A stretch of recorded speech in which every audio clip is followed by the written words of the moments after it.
All right, so we're with Kyle Chisholm at the Suzuki rig. You just got done with press day, and we were talking about how good you were on a grill. Expert. And you brought up a great point, is I am a sea-level rider on a dirt bike. Yeah.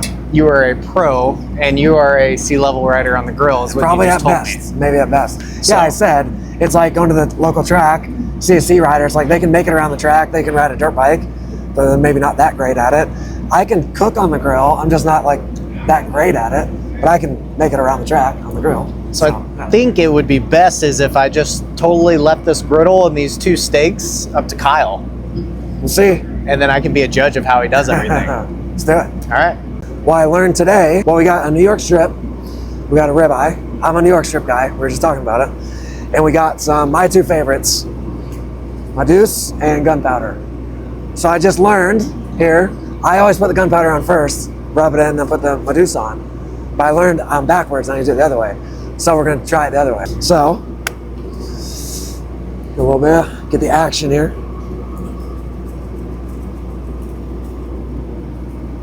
I probably go heavy on it too. I'm like a seasoning sauce person, so I like a lot. So Yeah. don't judge me. So we'll get a little massage. Let me rub my meat. Camera for you guys. Rub it in. Get a little bit of gunpowder. Do I flip it and then flip it back?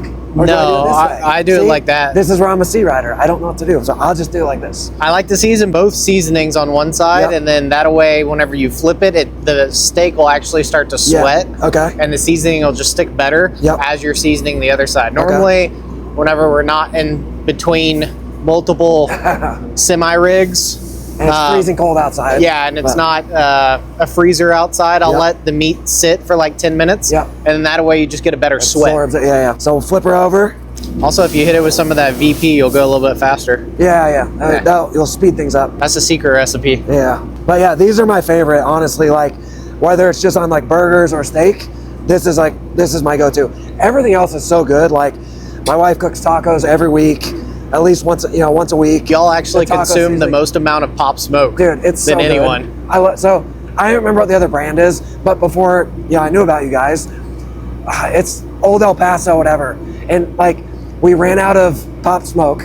This was a year ago, and that's all we had was the Old El Paso one time. And she made tacos again, and I was like, these are like, I felt, not say it like she made them nasty, but like, this sucks. I can't believe we used to eat this. Like, we didn't have the pop smoke for one night of tacos. I was like, I don't want to eat them. I can't eat it without my pop smoke now. Yeah, the chicken stuff, everything. But for red meat, I would say this is my go-to. Like I said, gunpowder, Ma Deuce combo. Whether it's burgers or steak, I love it. So for me, Putting them to work? I'm ready to throw them on the grill now. Yeah. I don't know if I should, but right? Is that Well, what we're I ready? mean, I can't help you that much. Well, we ready? You don't want to touch my meat before I put it on the grill, right? Would I you can- touch I my can meat handle before it. I went through a whoop section? No. Exactly. Get her on here. On there. So I would normally try to get it pretty hot. Again, this is my amateur talking, so professional would probably be like, that guy's an idiot. Get it hot, try to like sear both sides, like cook them good, and then kind of a little bit lower heat, let it just cook a little bit longer or whatever. So kind of sear both sides, then let it cook slow. That's what I try to do. Yeah, no, that's I don't- perfect. I have a wife and kids at home and me, and they like it, so I guess as long as they're happy, that's all that matters, right? You're still producing kids at this age right now, so I think That's right. something's going right. That's right. The meat's working, so Yeah. we're good. All right, we're ready to flip them. We have our baby tongs here, making do it the track. Look at that. Oh Nice. yeah, Oh. nice crust. I was gonna say, if we had an electric start, maybe we'd have some better tongs. Yeah. The gunpowder, like, again, amateur here, sea griller. The gunpowder gives it like the best crust. Like, I like that crispy, like almost like crunchy outside, and then the tender. Like, I like my steak medium rare, but like just that outside being just that nice little like firm crust, and then soft in the middle. It's good. All right, we're getting close. We want to sear the outside of like these sides, right? So we're gonna stack them. Well, that's a pro move right there. Right. Look at you. I might have learned from somebody. Get on the fat side. Oh yeah. I've learned. Oh, see, amateur here. Hold it down. Get the fat a little seared on there. I don't know how long to do it. I guess I would kind of do it about that long. We'll let it go for just a little bit. Longer? A little longer, yeah. So I got some pro tips here.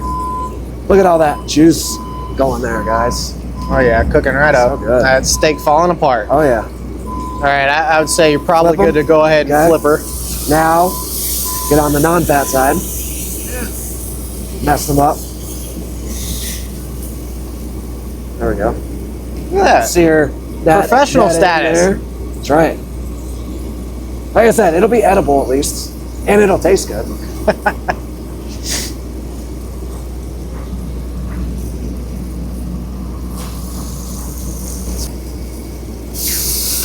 What do you think? Ooh, listen to We're that. getting close? I think we're getting close. All right. Like I said, I'm like a medium rare guy. Yeah. I mean, we can give it a Yep. nice feel. It's starting to break up. That one's probably good. This one's probably close, I think. This Yep. one's a little thicker. So. That one's going to be not as tender since it's Yes. not a ribeye. Nice and So more. we're probably getting done on the ribeye, Okay. to be honest, and Yeah. then Should we pull her the off? strip we'll Pull her let off? hang on.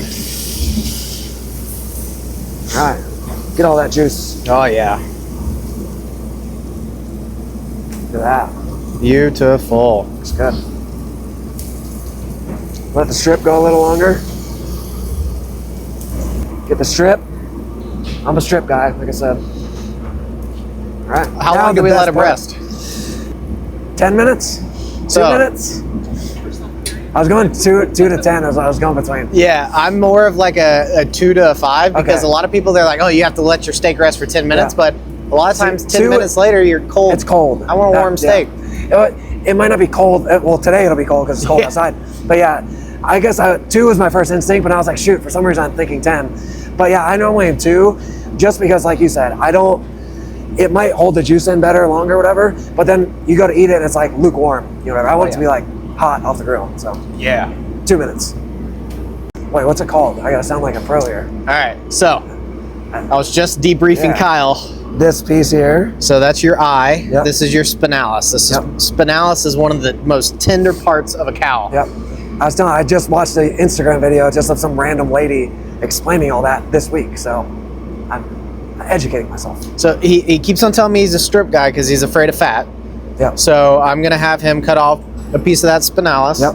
Let's do it. And then give it a taste test. I just don't like the chewy fat, you know, like where it's like bubble yeah, gum in no. your mouth. I didn't hardly have to cut that. It was so tender. Am I trying this live? That's what we're doing? Oh yeah. I got too big of a piece there. I'm gonna cut it a little smaller. Amateur, see? Not the best plate to do this on. There we go. Or the best utensils. I know.